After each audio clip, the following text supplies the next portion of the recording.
even in spite of my protestations and my urging about GSE reform, it wasn't done. I think that compounded the financial crisis. Secondly, I think subprime mortgages then, subprime assets then, were indicative of prices of almost every financial asset that were mispriced.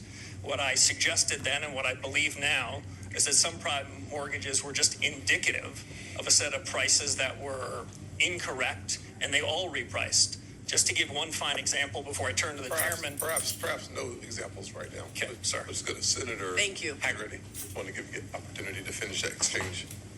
Thank you, Mr. Chairman, and Mr. Warsh, I want to welcome you and your family. And I want the committee to know that I've known Kevin Warsh for 30 years. We first crossed paths back in 1992, shortly after Kevin graduated from Stanford. We both worked on the White House staff at that point in time. And I just want to say this, that the man testifying before us today is the same man that I got to know then.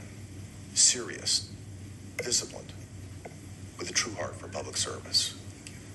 And I want to say this, I've said it before, Kevin Warsh is the man for the moment. His background, his experience, and his discipline are precisely what we need to bring our economy into its full potential.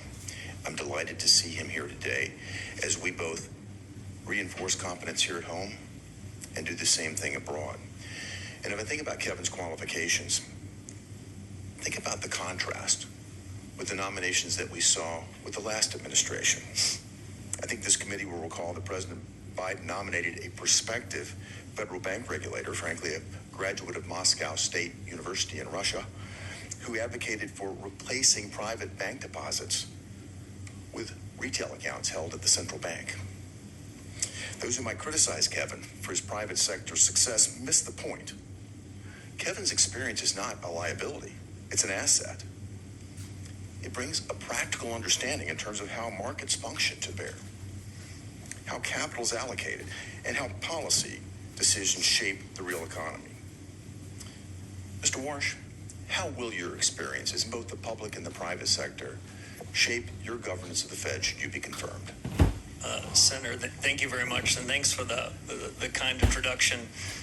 For your colleagues on this panel, Senator Haggard and I shared a desk, 91 and 92, so I've known him for a very long time. I think my prior experience at the Fed, which some of your colleagues made reference to, are going to allow me to hit the ground running. This is as consequential a moment for the U.S. economy and, frankly, for the institution as any point since the late 1970s. And so my experience at the Fed, my understanding of the people, the culture, the governance, and of the things that are ripe for reform are going to give me a leg up.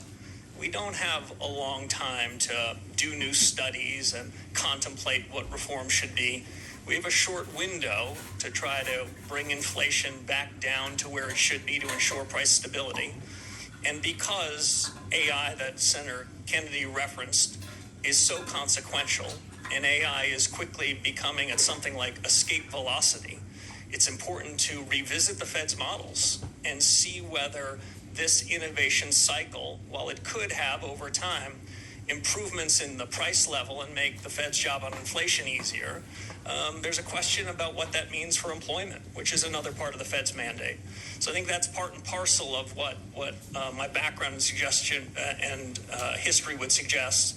But if I can make one other point, what the Fed needs is a reform to its frameworks and reforms to its communications. I've seen what the Fed's done well, and often I'll give them one cheer or two, but now more than ever, the Federal Reserve needs 3 cheers, and that's what I hope to deliver. Well, let's stay on this point, particularly when you mentioned this in your commentary, the point of the Fed's mission creep over the years. If you think about what the Fed has done, they've strayed into what I would call politically contentious areas. They've gone well beyond their core mandate. And we've seen this across the Federal Reserve System. And what the Fed has done is eroded its credibility, is what it should be, which is an apolitical and independent central bank. In bank regulation and supervision, the Fed's focused on non-material and often politically charged areas. I'm thinking about climate change policy here. Elsewhere in the Federal Reserve System, we've seen regional reserve banks use as platforms for promoting very divisive partisan policies. There I'm thinking about DEI, climate policy, even racial reparations. The Minneapolis Fed even went so far as to publicly lobby for an amendment to a state constitution on education policy. How far beyond the remit can they get? In the 2020 Monetary Policy Review, the Fed even sought to redefine its legislative mandate of maximum employment as a broad-based and inclusive goal, close quote. I mean, that's tacitly understood to mean that the Fed should accept higher inflation to privilege select groups of Americans. And while the Fed undertook this social engineering, it also financially engineered a massive footprint in our market. QE provided near unlimited bid for government debt, which of course made it easy for us to subsidize more government debt here. It subsidized government financing, and it encouraged, frankly, what I view as very reckless federal spending. In each of these examples, we see a clear pattern. The Fed has strayed beyond its core mandate to encroach upon policy decisions that ought to be left to those of us that are democratically accountable. Mr. Warsh, the Fed's own actions have eroded its credibility. What do you think should be done to regain public trust? Senator, robust reform. The Fed can deliver on the mandate that you gave it if it sticks to its knitting. As it wanders into areas upon which it has neither authority or expertise, it loses its focus. And I'll just give one example. In 2020, as you reference, when the Federal Reserve changed its inflation framework in August of 2020, inflation was running at around 1.72%. And the Fed changed its framework, rewrote in some sense the remit you gave it, and they asked for a little more inflation. They ended up with a lot more, and that was the foundation for the inflation surge that happened in the subsequent years, which we're still living with. Thank you, Mr. Warsh. Thank you, Mr. Chairman. Senator Smith. Thank you, Mr. Chair. Good morning, Mr. Warsh. It's still morning. Let me start with this. I think you have said that you have